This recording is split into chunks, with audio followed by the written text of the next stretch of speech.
where there's hatred, let me sow love. Fear versus anxiety. At the beginning, I was here talking a few months back, and I asked you to consider 2 New Year's resolutions. The first one was love yourself, and please tell me you're doing that. Please tell me. The second one is to eliminate fear. And we really can't eliminate fear when there's something tangible happening, like an earthquake, a fire, tornado coming, hurricane. But when we perceive something happening, we don't know if it's there, it's not tangible, it's called anxiety. So we move from anxiety and fear are very closely related, the feelings that you have, insecurity. And to me, this is also a lot of this anxiety and fear is a basis for hate. And so a lot of times when you feel uneasy about something and you fear it, you also hate it. So BJ gave a talk earlier this year also, and she said you opened the talk with a joke, but she didn't have one. But I have one. I've got a joke. Okay, bear with me, all right?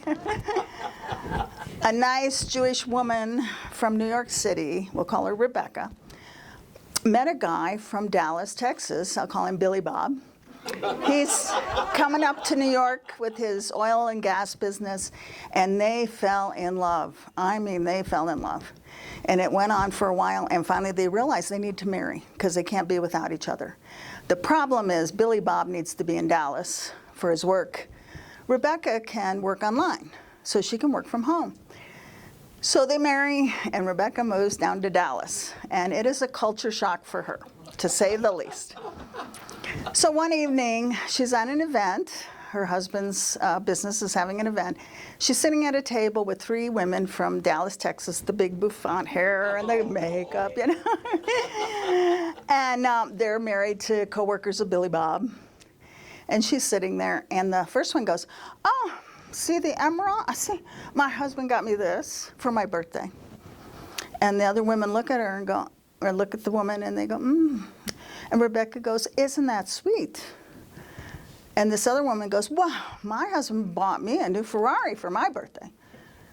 And the women go, And Rebecca says, "Aren't you special?"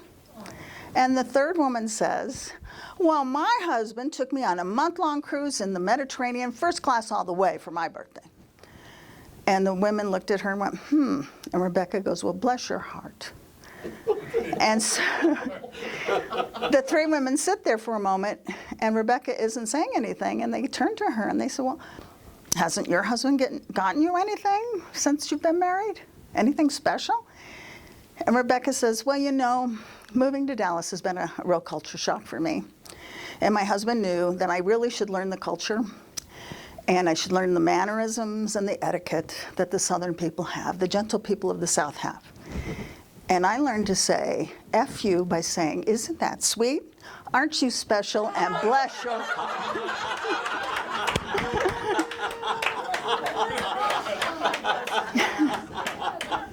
Okay. So I was watching Comedy Central's Daily Show, and this is when they were rotating the host in and out. And so one night they had, or for a week, they had Charlemagne, the God. He's a political comedian from New York, but he's originally from South Carolina, and he really likes Nikki Haley, and he supported her as she was running for president. So he had her on the show, and they're doing an interview, and I forget the person they were talking about, but Nikki Haley says, "Oh, bless his heart." And Charlemagne said, No, you and I are both from South Carolina, and we know what that means." And he said, "It means," and they had to bleep it, "F you." And she goes, And then later, toward the end of the interview, they were talking about somebody else, and she goes, "Well, I'll pray for him." And he goes, "Again, Nikki, we're from the South, and we know that means I don't give a crap." And she, again, said, kind of went, okay, you know. And I thought about that. I thought I kind of like that. I like that idea, like, bless your heart. Instead of this verbal exchange, let's take it down a notch. Bless your heart. And later I was watching a morning news show, Meet the Nation, Meet the Press or Face the Nation, one of those. And Mike Johnson, who's the Speaker of the House, he was being interviewed, and Marjorie Taylor Greene's trying to take him down, you know. She doesn't want him in there. And he goes, oh, bless her heart, you know, bless her heart. And I thought, see, he can say it on TV, and I knew what that meant. So, yeah, and you know I'm very political, and I'm going to beg you all, please vote November. I'm not going to tell you how to vote. That's your business. But please vote November, and please, let's eliminate fear from our concerns when we vote, and let's vote from a position of love. And so, on this November ballot, there's an amendment to the Constitution about women's health care, women's right to choose. And I was taking the petition around in the beginning of the year and getting people to sign it. And I was at the post office early in the morning on a Saturday morning. And so the prayer protection, because I knew this was going to be a controversial issue. People have died over this. And so I wasn't quite sure how people would interact with me. So every morning when I went out to gather signatures at the post office, I said the prayer protection. The light of God surrounds me. The love of God enfolds me. The power of God protects me. The presence of God watches over me. Wherever I am, God is. And I'll tell you, everybody was really gracious. They would either say, no, I'm not going to sign that, or they would sign it. And really, hardly any verbiage back and forth. Twice I did have an encounter, both white males. They were very upset that I was gathering signatures for this. And one guy started shouting, and I said, oh, bless your heart. And he took a step back, like, what? What'd you just say? I said, oh, bless your heart. Go with God. And he's like, and he walked away. Both times I've had this happen. So I thought, hey, I think we're onto something here. I think, well, in the South, you can't get too upset about this going back and forth because it's hot down there. You'll have a stroke. You know, your blood pressure will go. So I thought, we need this here, too. I think we need to say this more and more. Bless your heart.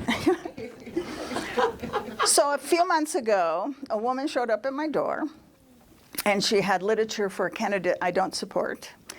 And she said, you know, one of your neighbors said I should come see you. And I said, oh, yeah, I'm sure. And I said, well, I don't support that candidate. And she says, well, you better get on board, because this candidate's going to get elected. It's going to happen. And I said, that's your opinion. And then she said, well, I get paid for every questionnaire I fill out. So would you mind helping me fill out this questionnaire? We'll do a. And I said, sure, go ahead. And she said, what's your number one concern facing our nation right now? Number one concern. And I said, well, I'm concerned about women's health care. I don't want women to lose their rights. And she stared at me like, what? What? That's your concern? I said, yeah, it's my concern. And she said, well, nobody else is saying that. I said, I really don't care what anybody else says. This is what I'm concerned about. And she goes, well, it's not even on here. I don't know what to mark. What am I going to mark? She says, I guess I have to mark other. I said, okay. I said, so enlighten me. What is everybody's concern? And I said, no, don't tell me. Let me guess, because I'm psychic. I can tell. It's the people coming across the border. She goes, yes, that is the number one issue. Those illegals coming across the border, and they're coming up here to take our land and steal from us, and all this stuff happening. And I went, take it down. And I said, so it bothers you that a couple of busload of people from the border came up here the last week? And she, what? They did. I said, no, stop. I said, I was joking. But you're going to take that little bit of information and run with it. You're going to make it into a big thing and really expand, and it's not going to be truthful. And is that what we want here? And she was going, wow, I just know that this is how it is, and I just don't. I think we need to be concerned. And if you're not concerned, I don't know what you're thinking about. And I said, what I'm concerned about is the fear that you guys are selling. It needs to come down a notch. We need to replace it with facts and information. And let's know what's really going on. And yes, I have concerns about people that are undocumented coming into the country. They seem to be coming, there seems to be a large number of people than what I remember before. But is it really larger, or is it getting more press? And it concerns me. They fly the people to different cities, San Francisco, Chicago, New York, and Denver. And it's a strain on the budget there. And I heard one guy say in Chicago, he says, I work for a living, but I don't make enough money. I'm unhoused. I can't get an apartment or a house. And he says, those people come in and they get housing vouchers, clothing vouchers, food vouchers. And he says, I don't get any of that. And I think that's a concern, a legitimate concern.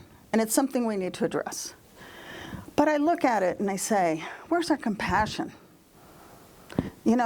We have people strapping their babies to their back, leaving their country, and traveling thousands of miles across the desert, across the river, And what's going on? I mean, why would you do that? Why would you risk everything, your life, your children, everything, for this? And I think those are the questions we need to ask. Where's our compassion? Back in April, they flew about 50 people in a plane up to Martha's Vineyard. And the people there didn't know the plane was coming, but they went out and said they heard that there was a need. So they found out from the people. They had to find someone who spoke Spanish. And they talked to the people, and the people, needed shelter, and they needed food, and they were there to help. And then while they're talking to the people, a couple of days later, they find out that these people have court cases that they're supposed to be in court in a week or so. And these are cases for asylum. They're seeking asylum. So they called down to Texas, and they said, can we transfer those cases up here to Massachusetts? And they said, no, down here in Texas. And they said, can you postpone it a couple of weeks? They said, no, if they're not here on this date, they're getting deported immediately. So people had to be loaded back on the plane and flown back down to Texas. And a certain news organizations there saying, hey, see, this is what happens when they fly people into Martha's Vineyard. They just fly them right back, not explaining all the details of what was going on. And this is the part of the fear that people have, and it keeps growing. And a lot of it is because we are changing. A lot of this fear is because of the change, the evolution we have. And the only thing really that's constant in our life is change. And we have a choice. How are we going to face that change? Are we going to face it with fear and hatred? Or are we going to face it with facts, education, and compassion? So we have to see the choices we have. And the insert I have here, I let go of fear of change. Now this was part of the Let Go, Let God, our 40 Days of Lent from Unity Village. On this day long ago, Jesus' disciples were in a state of shock. They were grieving his crucifixion and frightened of what might happen. In John 19, Joseph of Arimathea, a secret disciple because he feared the Jews, asked Pilate to let him take Jesus' body. After being granted permission, he removed the body, anointed it with oil, wrapped it in linens, and placed it in an empty tomb. In order to move on, Joseph of Arimathea needed to travel from his head to his heart. And although his world was changing around him, he listened within. The first step is to get in tune with the infinite, Eric Butterworth wrote in his essay, How to Overcome Fear and Worry. We can take a gentle, cleansing breath to get in touch with the indwelling presence of God. As we do this, we release fear and embrace change wholeheartedly. Do not fear, for I am with you. Do not be afraid, for I am your God. I will strengthen you. I will help you. I will uphold you with my victorious right hand. Isaiah 41, verse 10.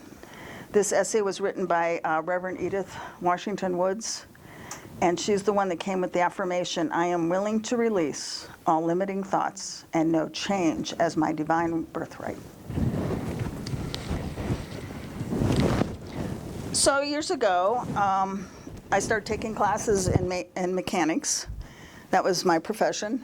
And at that time, I was living in a small little, these people had a farmhouse, and they converted their garage and milk house into like a one-room apartment.